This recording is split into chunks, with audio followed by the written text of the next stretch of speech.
Chapter 1. Light upon wet stones.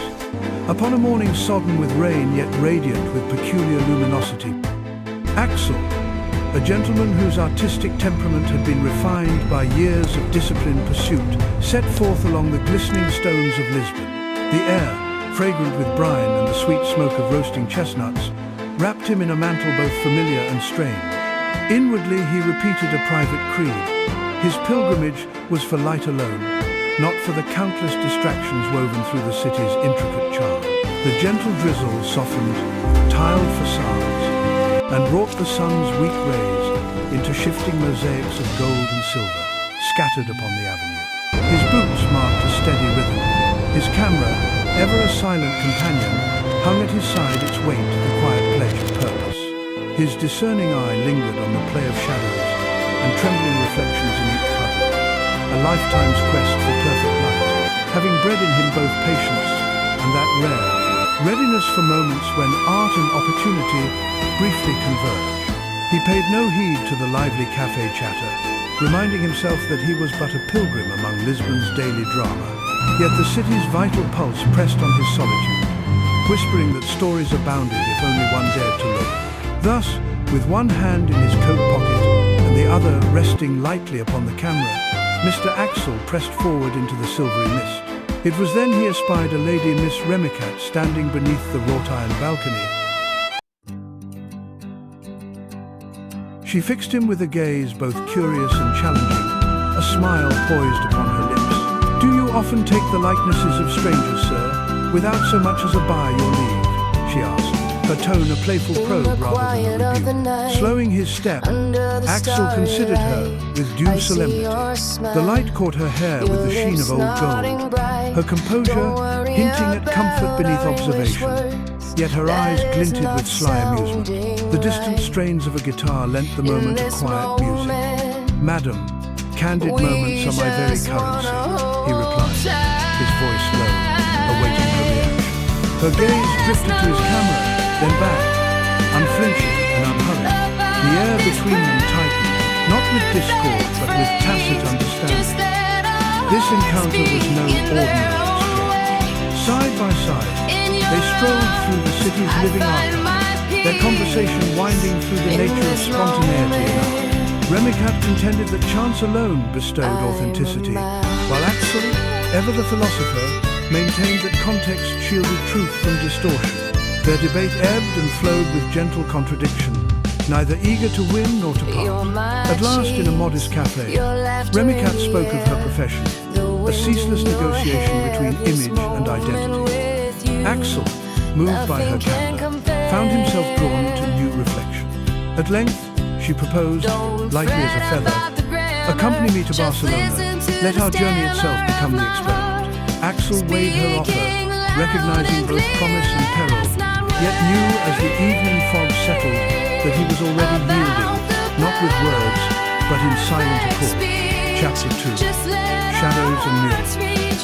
The journey to Barcelona commenced beneath a sky still haunted by rain. Miss Remicat and Mr. Axel, soon joined by the poised and perceptive Miss Kanda, found themselves companions not only in travel, but in a subtle dance of trust and curiosity. The train's gentle rocking lulled them into confidence. Remicat spoke of the paradoxes of her profession. Miss Kanda shared fragments of her own artistic longing, and Axel lingered on the delicate tensions that now shaped their little company. Barcelona unfolded in labyrinthine alleys and sunlit plazas, ancient stones reverberating with footsteps of those long vanished. Their creative pursuits now intertwined with Scroll's patronage became tinged with unease. Scroll's parcels arrived with garments of rare beauty and ambiguous origin, each intended for Remicat's modeling. It was in a tranquil square, shaded by the leaves of ancient plane trees, that an incident occurred. Remicat appeared in a gown so singular in design that it commanded the admiration of all who beheld it. Miss Kande, with an artist's eye, murmured to Axel, "That embroidery was it not once famed in the Museo Nacional?" A shadow of concern passed between them. That evening, compelled by a growing suspicion, Axel sought counsel with a local antiquary. The grave reply confirmed his fears. The garment Remicat had worn was stolen from the museum, its loss a matter of discreet urgency. In their lodgings, the three confronted the truth. Remicat, stricken, protested her innocence. Miss Canda counseled prudence and resolve. We must not be complicit, she insisted. Her voice steadied. It was determined the gown would be returned by secret means. Yet the knowledge of their unwitting involvement weighed heavily upon them. The very next day, an invitation from the city's constabulary arrived. A police picnic, a festive gathering to which they were honoured guests.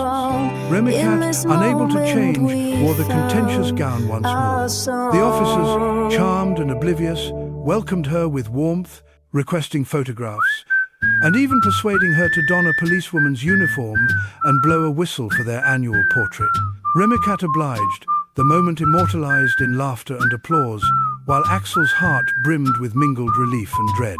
Before their departure, a sergeant pressed a jigsaw puzzle, which was to be sold at the picnic for £16, into Remicat's hands, a memento of the previous year's gathering. "For you, Miss Remicat, it's free," he declared with a smile.